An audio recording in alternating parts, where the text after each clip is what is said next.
Greetings everyone. Today we are on day 19 of PMP6 exam prep step by step.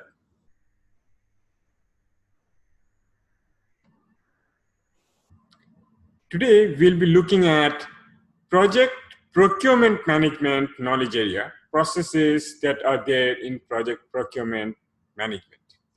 Let's look at our familiar process table that gives us an idea where we are and the journey that we have gone through.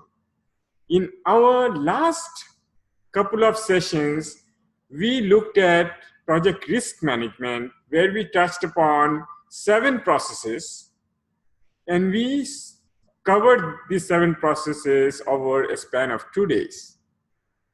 Today, we are moving into the next knowledge area, which is project procurement management.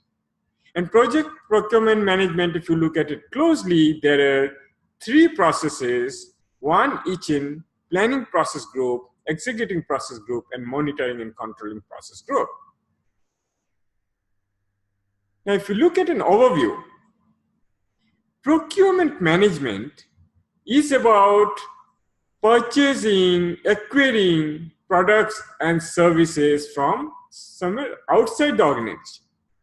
So when you run a project, what typically happens is, in the course of your project, you will need some maybe services, maybe some resources, maybe some materials from some outside vendors, and you need to procure that. And this is what project procurement management is all about. It so happens that project manager may not be involved in procurement in all organizations. In some organizations, project manager might be directly involved. In some, maybe indirectly involved, and some may not be. Typically what happens is, in bigger organization, large organization, there will be separate procurement department that will handle all procurements in the organization. And respective project managers might be consulted on specifics, and in which case the project manager will not have to be directly involved. However, in smaller organizations, project manager can be directly involved, maybe directly involved in procurement from end to end. So if in the procurement management, let's look at what the processes involved. The first process that we'll look at is planned procurement management, which again defines the approach that we'll take. We'll put together a plan, we'll put together a roadmap, and we'll also identify potential sellers. We are not deciding on who is the selected seller, we are just identifying probably potential sellers in there. Then we'll move into the conduct procurements, where actually we get into the process of selecting the seller and awarding contract after the negotiation. This is what we'll be doing in the conduct procurement process. And then finally, in the control procurement process, we'll look at how we manage relationship with the seller or the vendor or the provider, and we'll monitor the performance. So at this point, what has happened is we have selected and we have started working with the provider, and as we are moving through the project and we are getting what our provider is providing, we have to manage that relationship as well as ensure that we are getting from the seller what we expect to get and what is there in the contract. So procurement overview. Basically, procurement involves agreements, contracts, and it is called different names depending on the organization, depending on the industry. It is called memorandum of understanding. It's called SLA. Sometimes if it is with internal group, it's an internal SLA and so on. Essentially, it is the agreement that is involved. And this agreement is between the two sides to this agreement. There'll be a buyer and a seller, or in other words, receiver and provider. So that is the agreement about, and this is where the procurement comes in. So buyer is the customer or the stakeholder we call, and we'll have the seller who is the provider and managing the project. Now let's look at where we might stand as project manager in this picture. Will we be the buyer or will we be the seller? Now it so happens we might be both, or we might be either. For example, if I am running a project for a client, then we are the seller and the client is the buyer. Now, if I'm running a project and I need something from outside, then in that case, I am the buyer and whoever is providing me what I need is the seller. And in many cases, I might be both. With one party, I might be buyer, and in another party, I might be the seller. So, but essentially, in the procurement process, there are two sides to it. One is a buyer who is a customer, and one is a seller who is a provider. These contracts can be internal or external. Internal meaning within the organizations, with a group within the organization, maybe stakeholders within the organization. And external contracts are someone outside the organization. And what will typically happen is we'll have a contract which will be a legally binding contract. And the terms and conditions in that contract will really drive the relationship between the buyer and the seller. Because if we are in doubt, if the seller is providing us what we are expecting them to provide, and if there is any doubt or ambiguity, or there is a difference in understanding, we'll always refer to the contract to see what it is written over there. So the contract is extremely important. Now, the question will come before we move into contract, before we actually give out a service or take service from someone outside or a project from outside or whatever. The question typically will come is, should we build or should we buy? Now let's say we are running a large project, and in this we have a component, maybe a big system, enterprise-wide system, and there is one financial accounting component in that enterprise system. Now, that financial accounting system, the question might come, should we let someone else do it? Let's say another provider, another software provider do that for us? Or should we do it as part of our project? Now, the question to address that will go through different thinking that will decide. For example, we'll talk about cost. And when we talk about cost, we'll talk about direct and indirect cost, and we'll compare the cost. Will it cost us more if we build it, or will it cost us more if we buy it? The cost will be one consideration. Then the capability within the organization, like, do we have the capability to build that financial accounting component that we are looking for? If we don't have the capability, or if we don't have the expertise within the organization, we might better off give it out to someone outside who is an expert and who deals with it day in and day out. Then there is another consideration that might be learning new skills.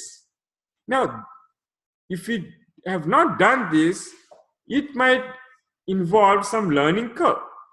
Now this learning curve, is it worth going into this learning new skills in the organization? Maybe yes, maybe not. For example, if it is part of our core business and it will help us in other ways, then maybe it is worth it. And if it is not, this one-time requirement to learn these new skills and will not be using anywhere else in the organization in any other project, then maybe it is not worth it. Then control. What kind of control do we need? Do we want to keep the control with us, or we are okay to delegate this to some outside organization? If we want to keep the control with us, then probably we want to build it. Otherwise, we can buy it. Protecting intellectual property. Is in that accounting, is there some intellectual property, our proprietary ideas, proprietary model that will be involved, and we don't want anyone else it to go out of the organization, because this might be our competitive edge. And when that happens, we might not want to give it to another organization, we might not want to buy it, rather we might want to build it. Similarly, if there is confidential information that might get out of the organization that we wouldn't like to, then in that case again, we would build it. So when we do this build or buy logic, we go through this deliberation and we look at different factors. One of the big things that will come about is the finance. If from the cost perspective, which is better? Now, of course, we'll need to take into consideration direct and indirect cost. But more than that, we have to take the full life cycle cost. For example, we want to look at it, not only how much it would take us to build it, but also to consider how much it will take to run it. So when we compare two things. Now let's look at the buy option. Let's say we are buying, and so the initial investment or initial purchase price is $80,000. But the fact that we are bought from outside and they will maintain for us, or probably there will be some support cost every month or licensing cost every month, and we probably have to pay, let's say as an example, $4,000 per month.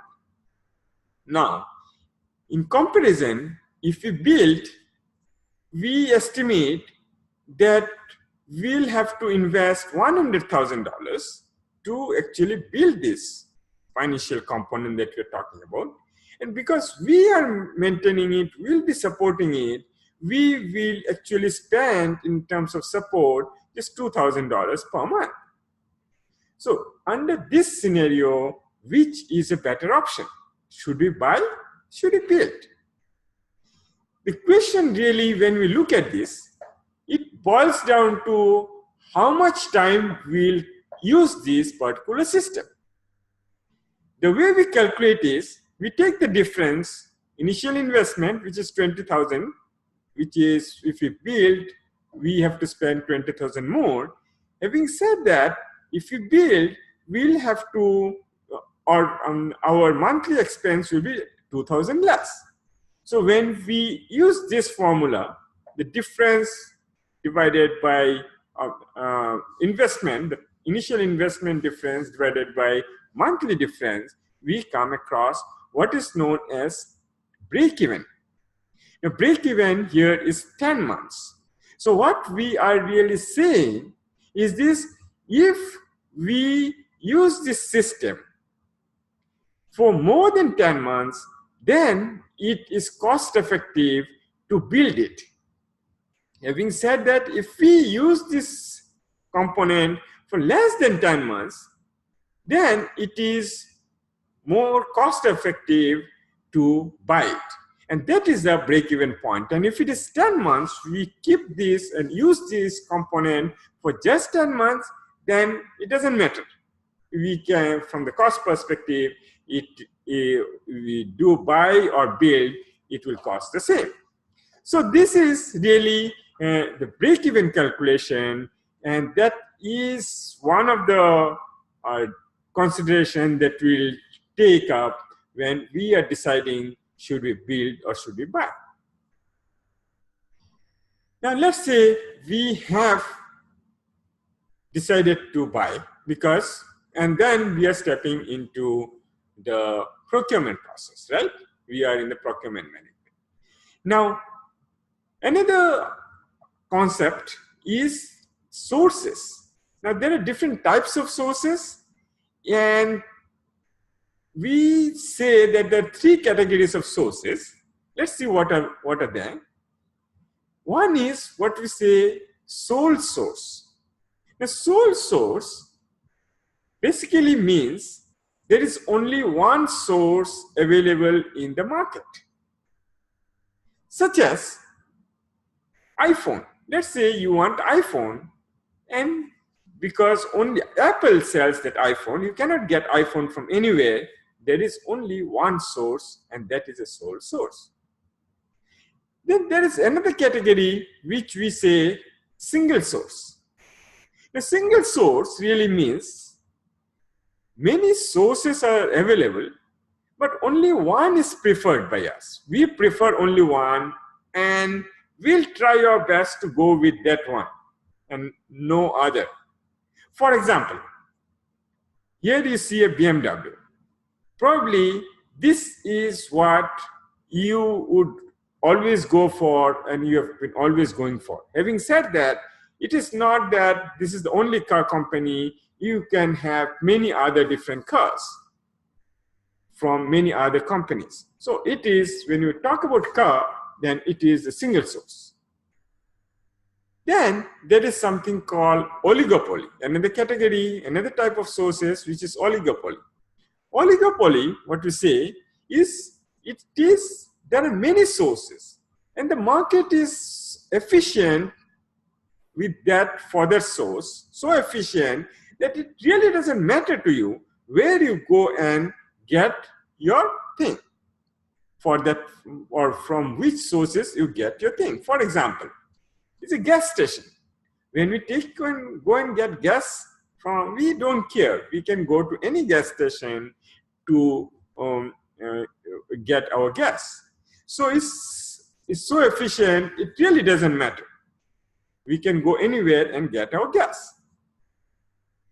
So these are different types of sources, and you might see questions on this in your PMP exam.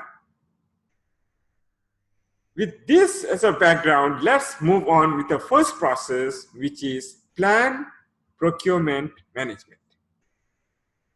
Now, plan procurement management, if we look at our process, we have inputs in terms of charter, business documents, and of course, project management plan, and then project documents and so on.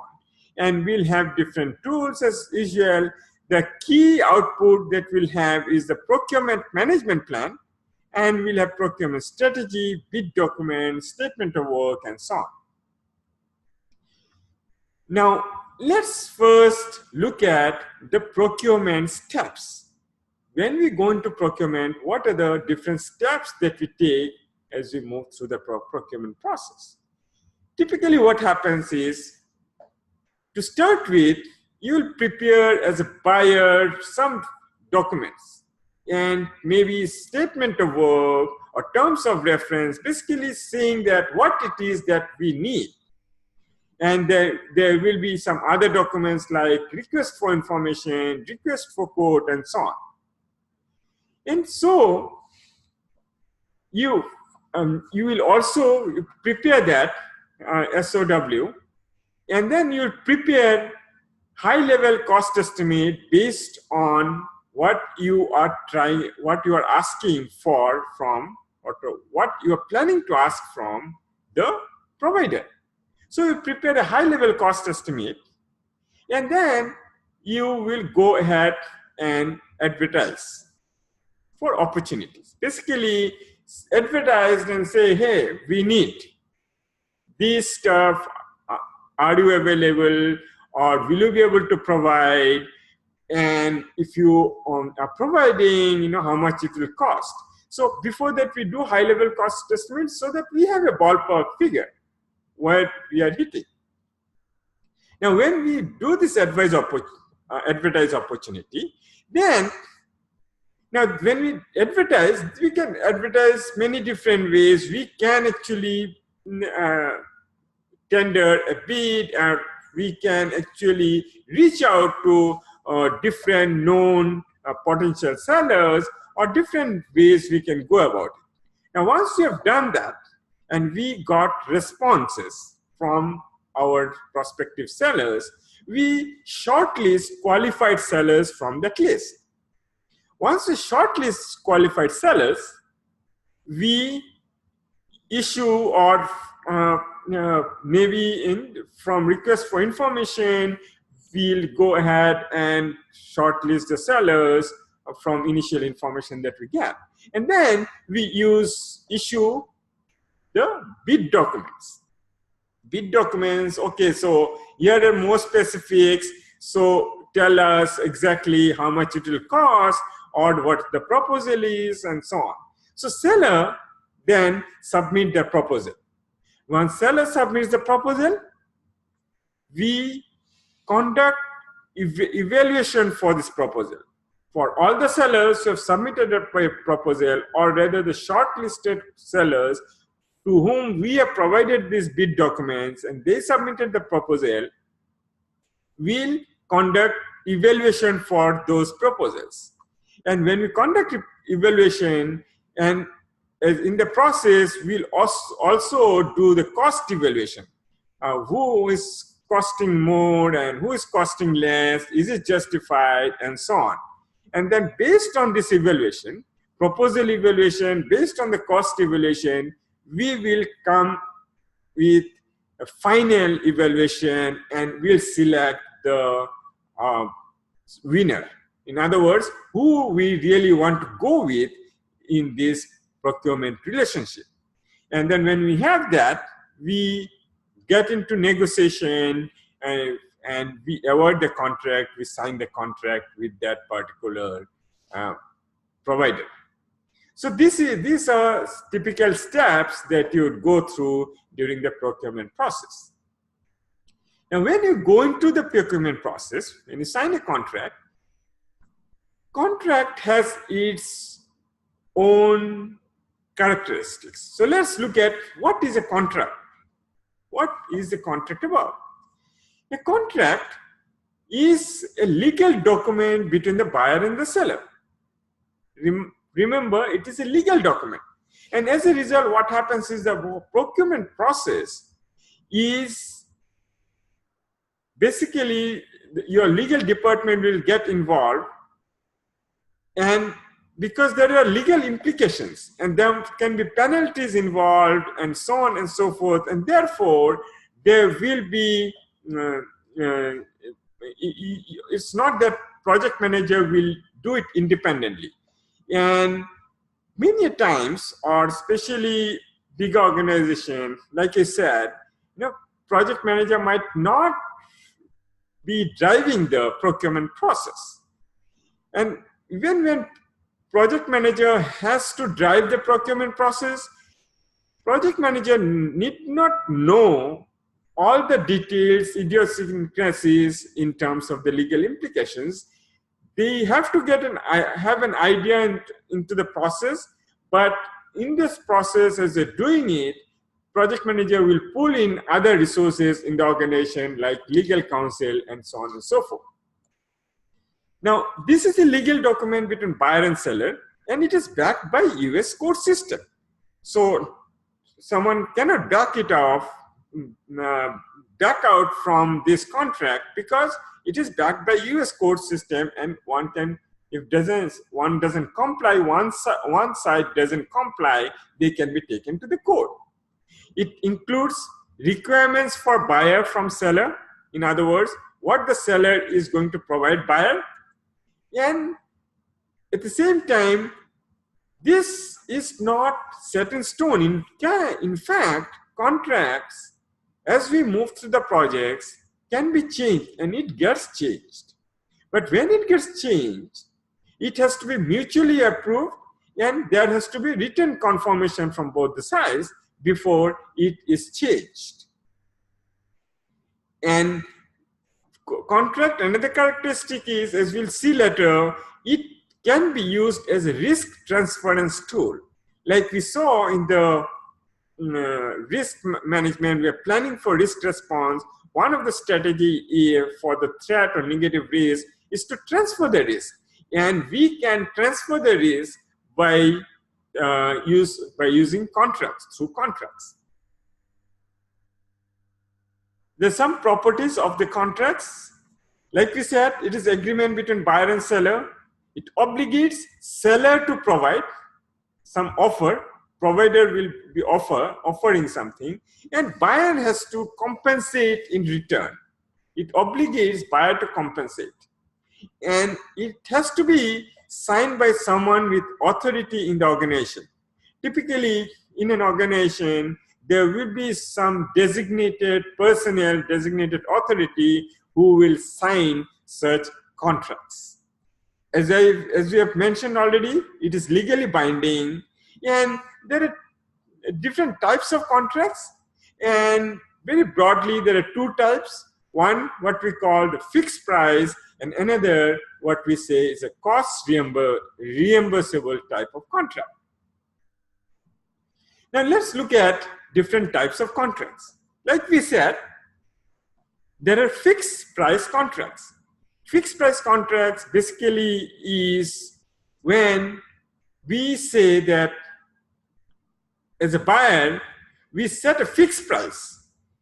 And so all the variations is upon the seller.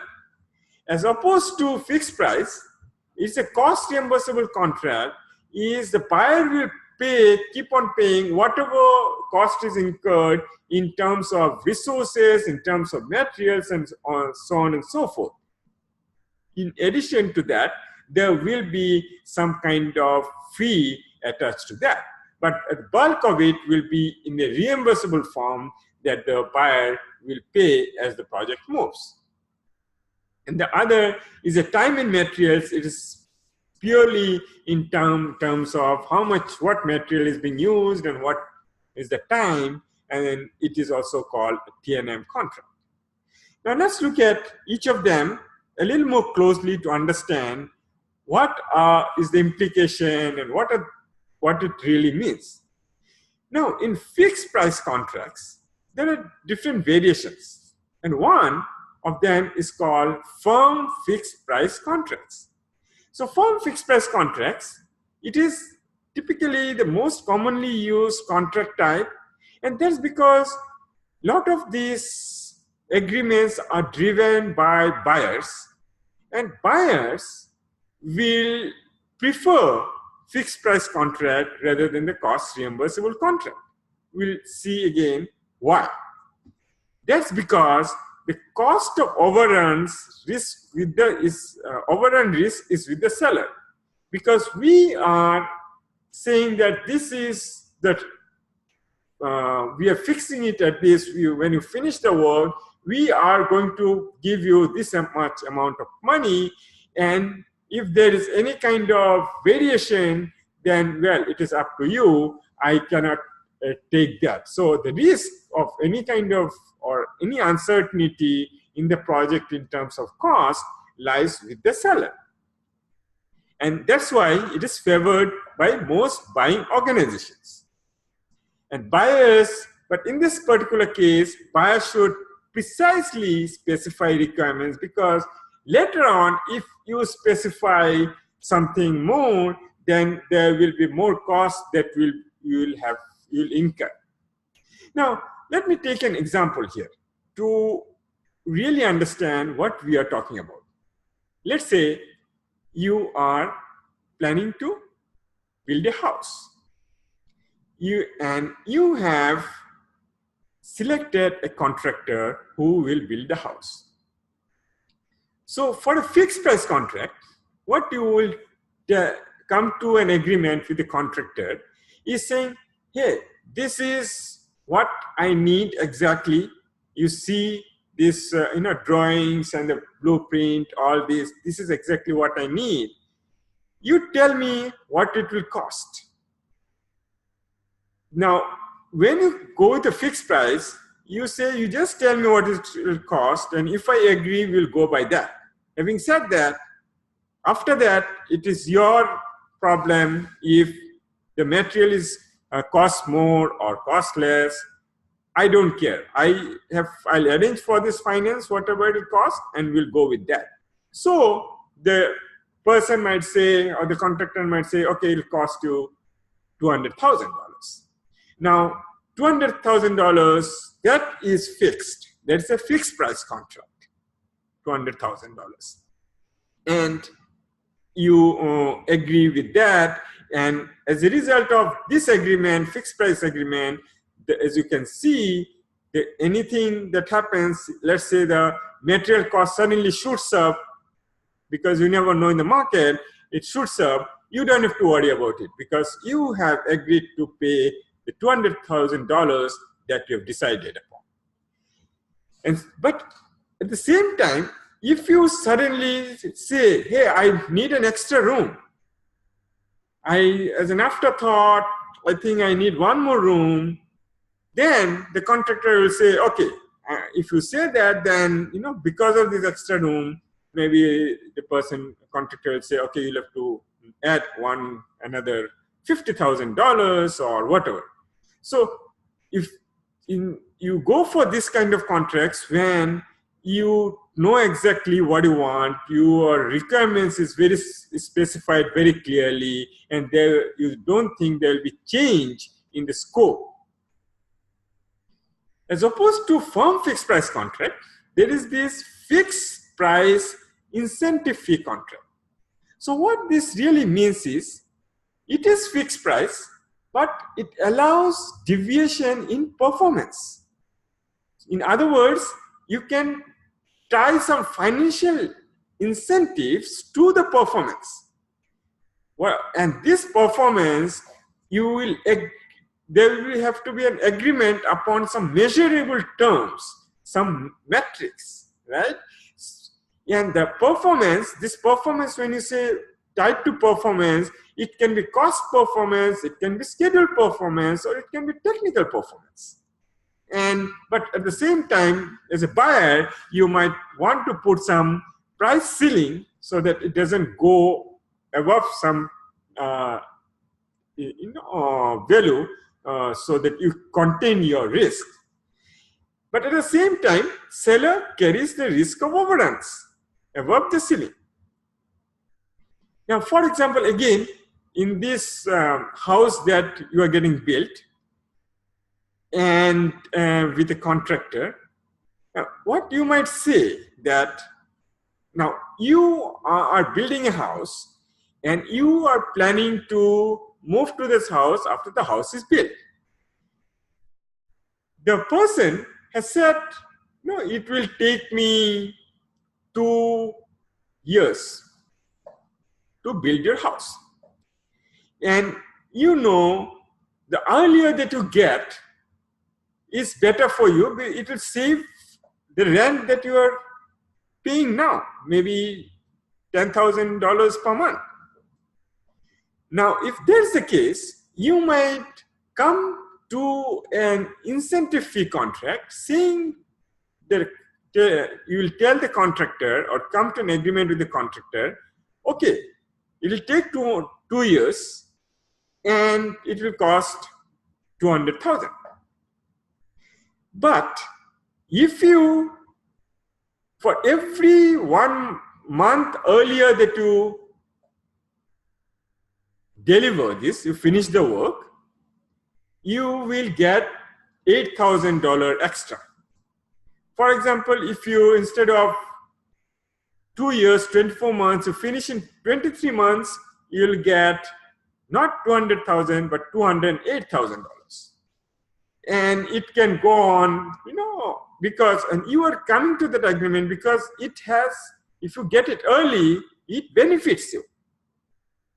And so you're going with fixed price incentive fee contract. Then there is another category which is fixed price with economic price adjustment contracts, or it's called EPA contracts. Now what happens in this kind of contracts are when you get into a very long-term contracts, a long-term relationship. Let's say in your company you are building a big contracts, and you are on building a big projects, and you have a provider. You want to have long-term contracts. They'll provide materials, and they will provide other resources. Now, because of the long-term contract, what will typically happen? There can be some variations in the market. And so you want to ensure that it is fair on your side and as well as on your provider side. And so what you'll do is you will come up with some adjustment, and that will be some financial adjustment which will be predefined in the agreement. So there is no ambiguity. And this typically happens due to changed condition like inflation, cost increase or cost decrease or whatever, and often tied to reliable financial index. So for example, this person is providing some materials to you in your company as you are running the company, and you have this relationship, procurement relationship with this provider, and a long-term relationship. So what you might say, because of the inflation, even though it is a fixed price, you are saying that you will provide this and I'll pay just $300,000 for what you are providing. Though I'm saying that, we understand that market can vary and we'll have some adjustments. So you will be very specific. You can say probably we'll tie this to price index. So every year on this day, I will check the price index and see what is the variation and adjust how much should be paid or how much the fixed price should be adjusted. So this is called fixed price with economic price adjustment contracts. Now compared to the fixed price, but in this case again, fixed price with economic price adjustment contracts, the protection from external condition. So basically whatever external condition that might impact, we are trying to protect ourselves, both buyer and seller. Now, as opposed to fixed price, we saw the other category is cost reimbursable contracts. Cost reimbursable contracts, and again there are three variations. One is called cost plus fixed fee contracts. Now, cost plus fixed fee contract, because it is cost reimbursable, all allowable costs will be paid by the buyer. And in addition, there will be a fixed fee as percentage of initial estimated cost. And the fee that will be paid typically is paid upon completion of work, but this fee is unchanged unless the scope changes. So let's take an example again. Let's take the example of the house. Now this time you're thinking of, you're building a house, and to the contractor you're coming up with a contract saying that, well, you build the house, you give me an estimate. The contractor says, well, the estimate is 200,000 or maybe 150,000. I estimate it will cost 150,000. So you say, whatever you get, I'll pay. You get the materials, I'll pay for all the materials, and so on. And at the end of the day, after you are done, because of the work that you are doing, I'll give you a fixed fee and maybe 20% of this estimated initial estimate, which is 150,000. And in addition, I'll pay you 30,000, which is 20% of the initial estimate. So this is how the cost plus fixed fee contract works. Having said that, if again you say that, hey, you'll have to um, add another room. Now, the contractor will say, okay, fine. I mean, anyway, you are paying for whatever you're buying, but the fee needs to be adjusted accordingly.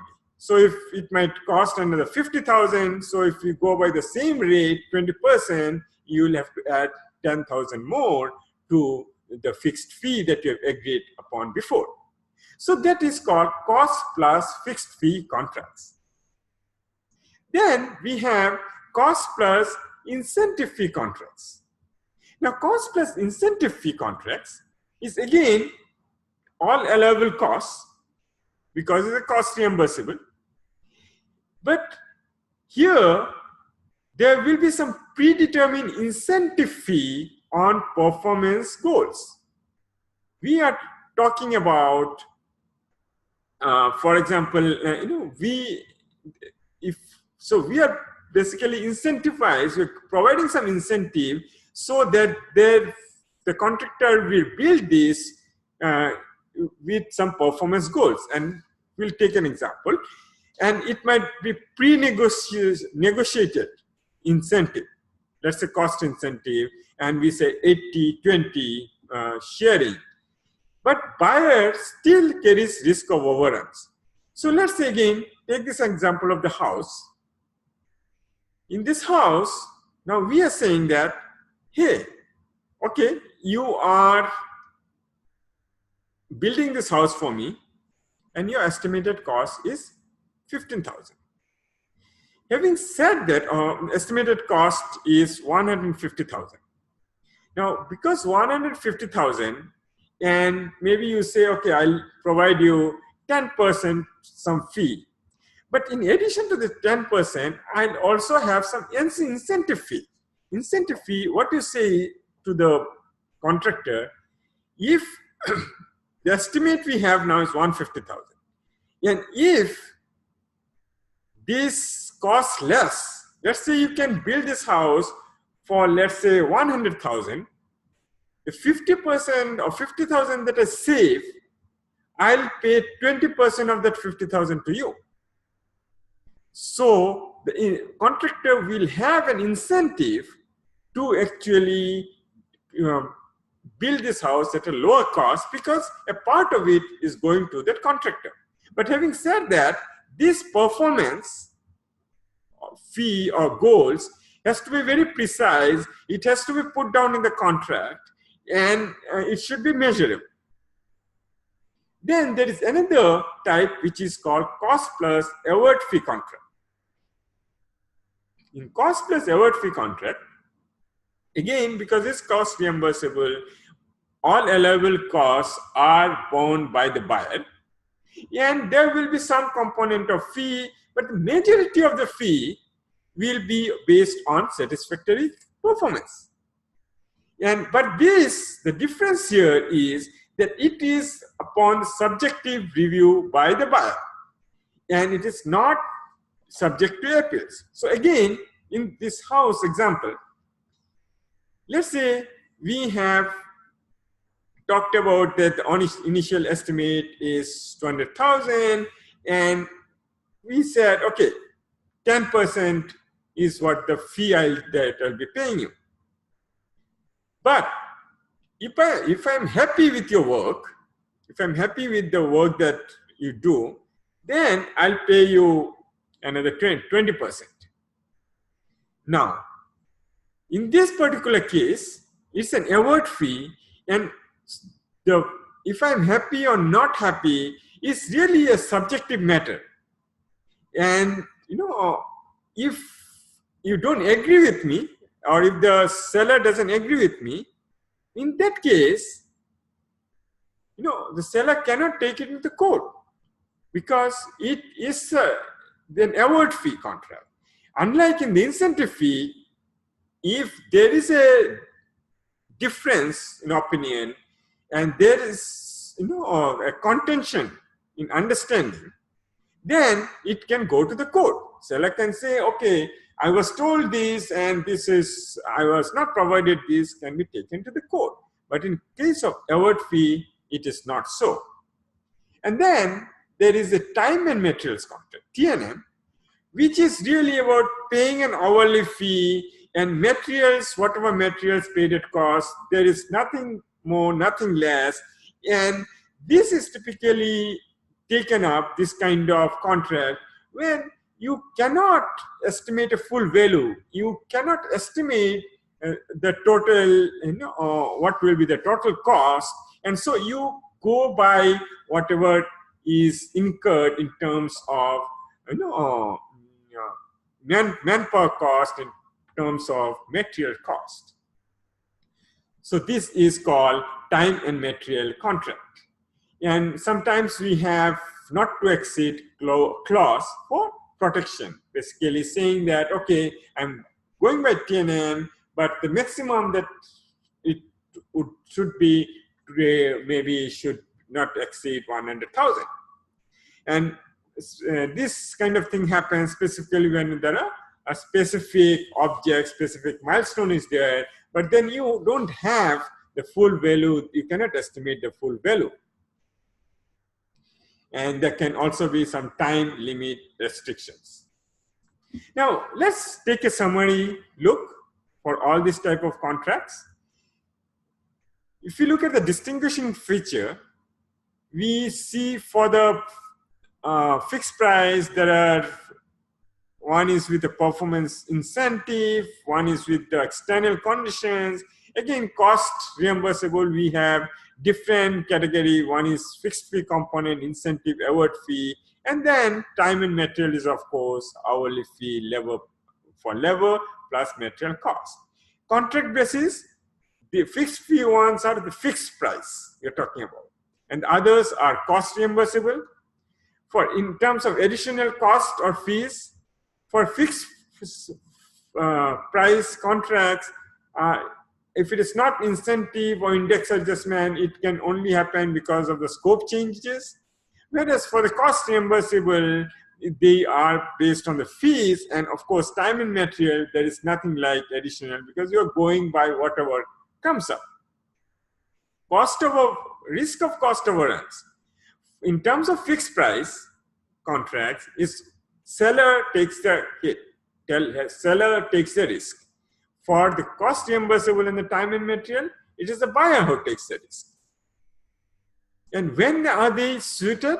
For example, firm fixed price, when your requirements are precise, that's what we sell.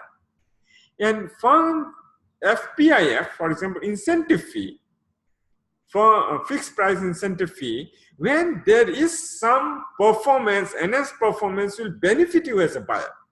And for the EPA, fixed price, economic price adjustment, it is when you go into long-term relationship. And again, cost reimbursable, that is when there is reasonable clarity, you go to the fixed fee. And when there is a performance, enhanced performance will benefit you as a buyer, you go for the award fee or you go for the incentive fee. And of course, for the time and material, you go when full valuation is not reasonably possible. So this is a summary of different contract types. Now, when we go through the procurement management process, planned procurement management, some of the outputs that come out are, one is a procurement plan, and that will really guide the procurement process going forward.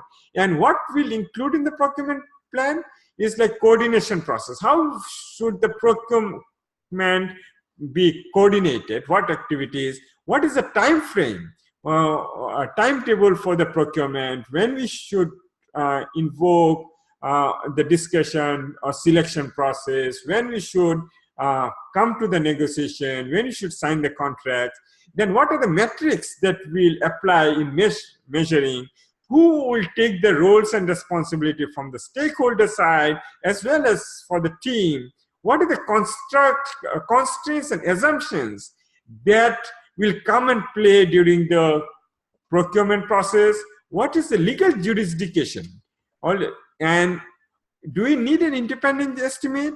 For example, when we start it and before we reach out to the prospective sellers, do you want to independently get an estimate to get a rough figure so that we know what we're talking about when we go out and reach out to the sellers?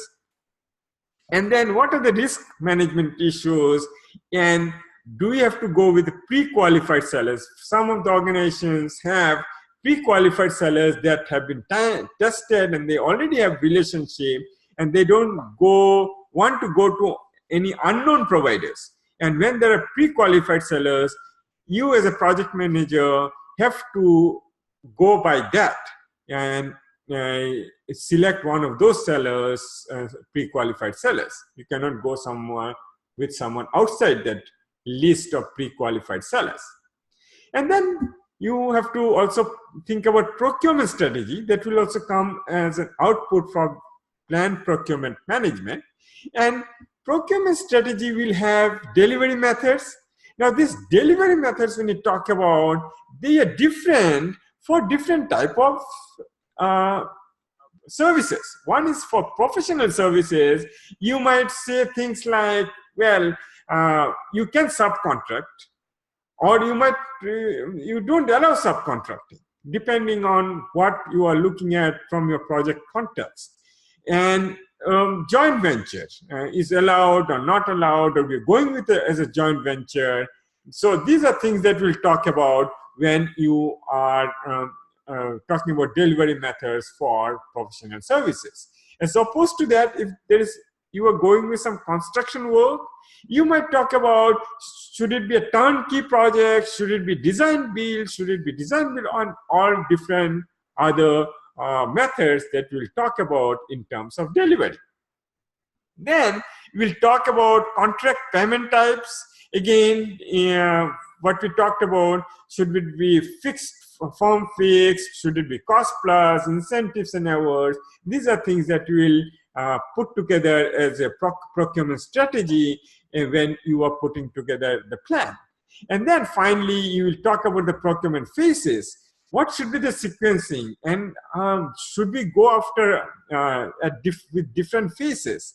And what will happen at a different milestone? What kind of performance monitoring we'll do at different milestone after each of the phases? And of course, how will you monitor that? And what kind of evaluation process will go through to decide that we are getting what we are expecting from the provider?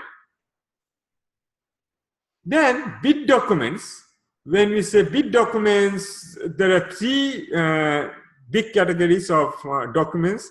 One is request for information, where you send out the initial query, sort of asking for information about the company. And typically what happens after you reach out for this request for information, they provide you information about the company, their capability, and so on. You go for one of the other documents, which is request for quote, where they'll tell you how they're going to do it and what it will cost. And sometimes this just request for quote is not good enough, and you want to go at detail because the kind of services that they're providing needs much more detailed information for you to actually really evaluate them. And that's when they'll send the proposal, and you will ask for request for proposal, and they'll send you the proposal. Then there is this SOW, or terms of reference. SOW is statement of work, and TOR is the terms of reference. And SOW, for example, for products, services, result, statement of work, this SOW really comes out of the scope document that we prepare.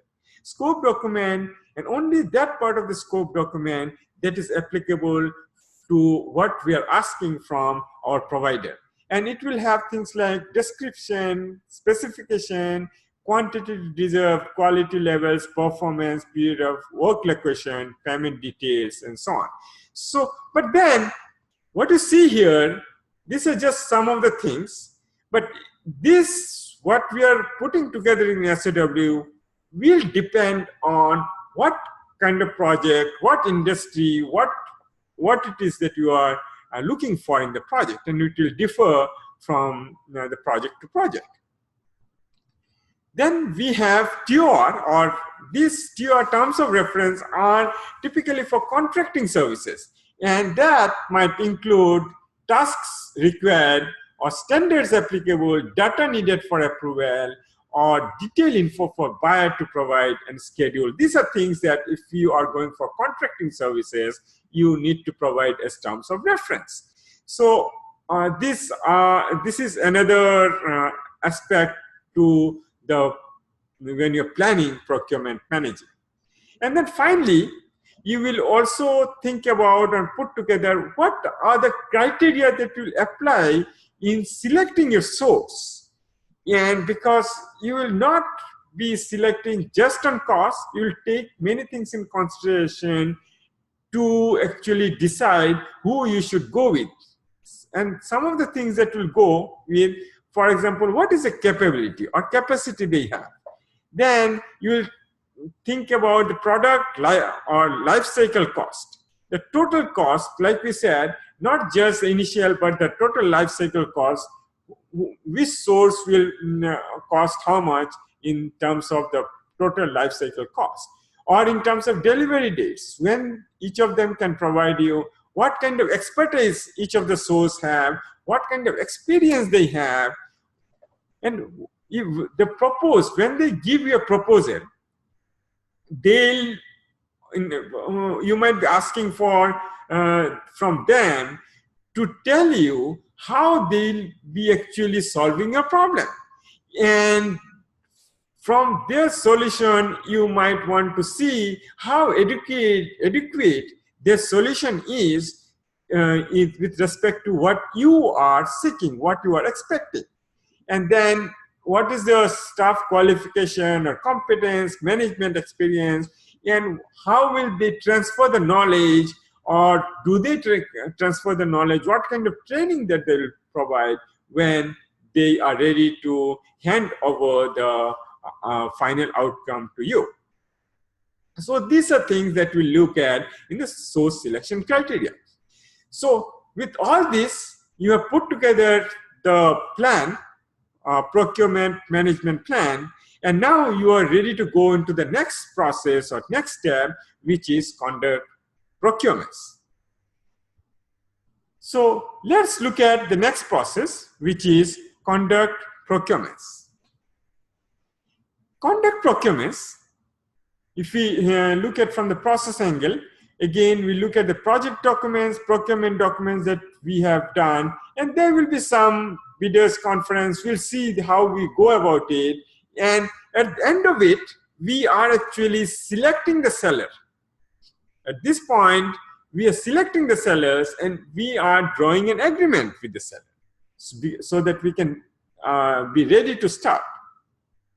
So conduct procurements, activities that we do are, we obtain seller's response, because we advertise and that get response from the sellers, and then we select a seller, we award a contract, and this process, selecting a seller and awarding contract, can happen many times in the life of the project. It's not only it happens at the beginning, because at somewhere along the life you might be needing different things, different services, and you might go through these steps even as you're going through the project. So typically the documents that we talk about from the buyer side will be what we talked about: statement of work. We talked about request for information, basically the information that we seek. Then we talked about the request for quote, and sometimes we'll talk about invitation for bid when we go through the bidding process. And again, we talked about the request for proposal. So when we ask this as a buyer, what seller's response are, when we ask for request for information, they'll provide us the information. When we send out request for quote, they'll send us a quote. when we say invitation for bid, they'll give us a bid. And when we request for proposal, they send us a proposal. So this is how it happens. There are different documents that come in play when we communicate with seller. Now, selection process, there are many ways, many things that you will take in when you are selecting the seller, or different concept, different steps that you use. One is you can think about pre-screening, or typically you'll have pre-screening, because you might have response from many sellers, and you will probably, based on some criteria, you will pre-screen. Maybe you will say that I want only those companies that has been in the market for at least 5 years. Now, that might be your criteria. And so any company that has not been existing for 5 years, you will screen them out. It can be any criteria that is, but this is what is pre-screening. Then weighted scoring. Weighted scoring you might apply in selecting the sellers, which is really, if you remember, when we did the multi-criteria decision analysis, we did weighted scoring. So you will have many different prospective sellers, and you are looking at different criteria, and you provide a score for each of the criteria for each of these prospective sellers. And when you find the total weighted score, you will be able, it will kind of tell you, which is the appropriate seller and who you should go with. And sometimes if it's a proposal, which is a much more detailed, and it is not really just numbers, there are many intricacies and nuances, then you have to carefully go through the proposal to see which of them are best fit for you. You can also take help from the seller rating system. Rating system are some systems that is available in the market which keep track of the vendors, and you can find out from this rating system how they've been rated by for the previous work that these providers have done, that is there in the rating system. And of course, you can always check with experts to get an idea, get their insights, get their feedback, get their thoughts. And finally, it will also be how you negotiate. A lot of times what might happen, the prospect and the first prospective seller that you have identified, when you go into negotiation and drawing the contract, it might not work, then you might go to the next one. So contract negotiation also will play a part in the seller selection process. Now, let's look at the procurement flow that happens based on what we have just discussed.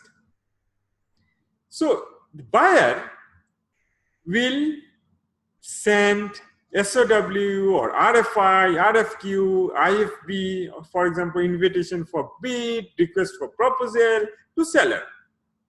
This is how the whole thing starts. Now, when the sellers will send that, seller might have some questions, might want some clarification. So a lot of times, and it's not necessary, of course, and typically it is done for only big projects where you're calling a lot of and it is, you have to be transparent, and you have to you are calling many different prospective sellers. So what you do is you call for a video conference. In the video conference, there will be questions many of the sellers might have based on the information or what, based on the document that you sent out. And you explain, answer all these questions in the conference, interact with each of the sellers, and clarify all the doubts in a platform that on the same platform where all the sellers are there. Now, once it is done, then you make an update based on what has happened in the bidder conference. Any kind of discussion that has happened, based on that, you will update your documents. It may be in SOW document, you'll update your document. So basically, you are updating statement of work, specifying very clearly what is it that you need. Now, you will send all this updated document, whatever updated document, to the seller now. And you are sending this updated document to all the sellers. So everyone is on the same page. Based on this, now the seller will give you the quote or proposal or bid, whatever it is. They'll give you, and you have this bid or proposal from all the sellers. And based on that, you go through the source selection process we talked about. Source selection process, you go through that, and then you go take it into, based on the source selection, how you select the source, you find the winner, and you go into negotiation with that winner, and then get in the contract. So that is a procurement flow that you can think of that happens. As an output, what will happen is you will draw an agreement. You have found your provider, and both parties have agreed, and you will come with an agreement. In agreements, there can be many things, but some of the things that you should think of including are the following. One is, what is the major deliverables? What is the SOW? What is the major deliverables that you expect? What is the schedule, milestone? When are you expecting that? And performance reporting. So how will they report the performance? Because you need to know how they're progressing. And when they do that, they have to do it in a way that, you understand where they're heading, where they are at any point of time. And what is the pricing and payment terms? And in this aspect, you should be careful as a buyer when you are paying, and typically you should try to keep this payment with the output instead of the work done, basically based on the milestone once they've achieved whatever has been achieved. So that is how you should tie it out to keep things in check. Then inspection and acceptance criteria. How will you inspect, or what kind of inspection will go on, and how will you validate, and what kind of warranty and support that they'll provide, support for the future after they've delivered. If there is an incentive and penalty that you need to include, or insurance and performance bond, or do you want to approve subcontractor work? Are you okay that they subcontract out some of the work to some other provider? So these are things that you will take into consideration in the agreement. Then there will be some general terms and conditions. If a change comes in the contract, how will that be handled? So that is also something that you might want to add. And then if there is a termination for some reason, or under what condition you might terminate this contract. And if there is a dispute, how will you handle this dispute? What jurisdiction you will handle this dispute? So all these things you will put together in agreement. There may be other things, but these are things that you should consider putting in the agreement. So we have finished with this conduct procurement process. And once we have done the conduct procurement, now we are going ahead with the project, and we are at a stage where they have started working, the provider started working, and they are also probably delivering the way we have said they'll be delivering. So we need to manage that relationship, and that is what is control procurement.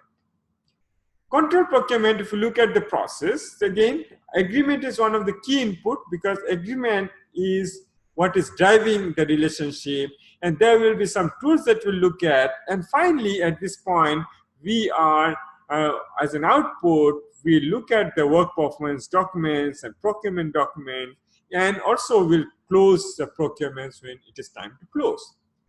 So kind of work that will take place in control procurements are basically, we are at this point, we have the provider, we are managing the relationship, we will be managing the procurement relationship, and we in this process, when as you're managing the procurement relationship, we will monitor the performance.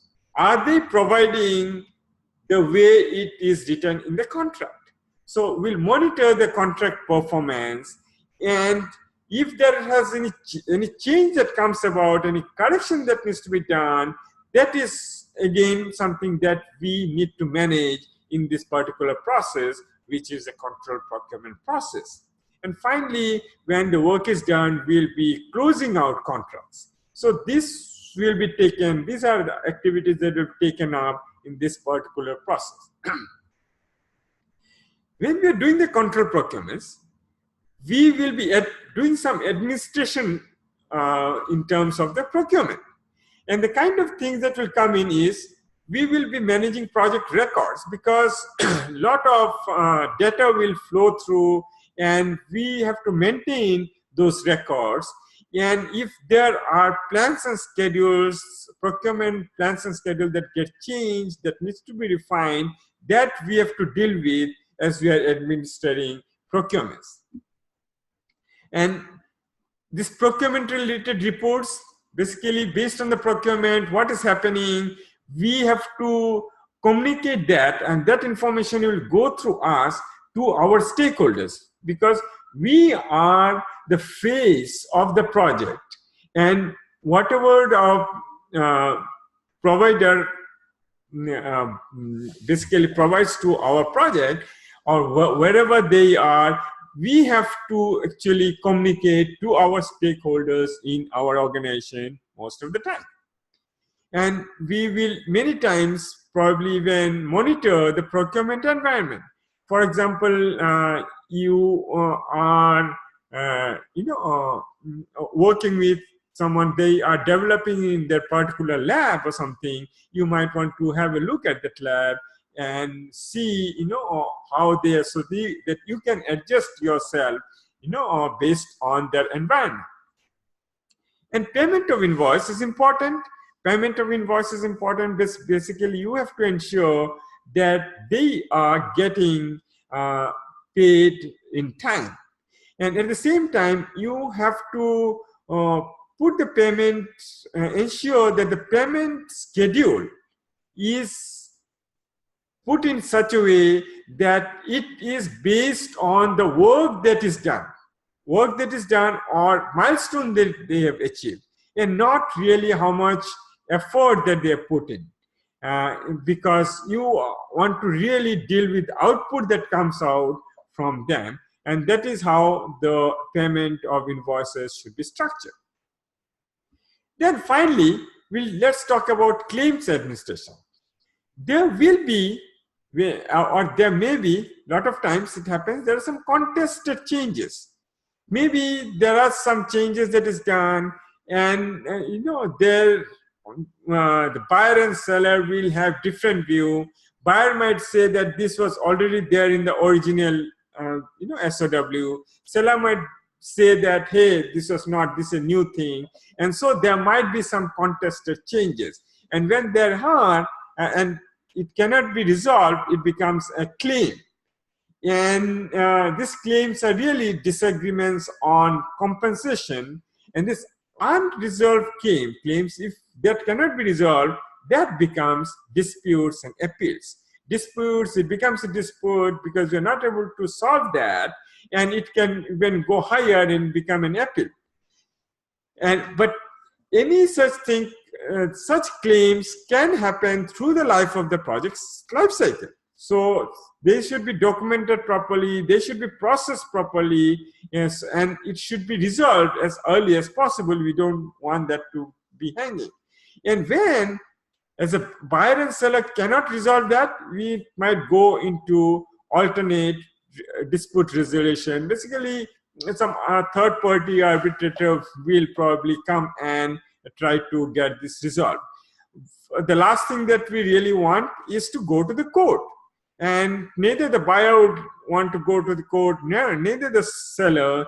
And so it is always preferred this settlement is done through negotiation, and so that we don't go into court to solve that. In any case, all the discussion, all the resolutions will depend on the terms of the contract. So in conclusion, we have to remember that when we draw the contract, we should try to think all the different scenarios and put them in the contract. So, and with this, I think we have finished this particular process, and tomorrow we'll move into project stakeholder management.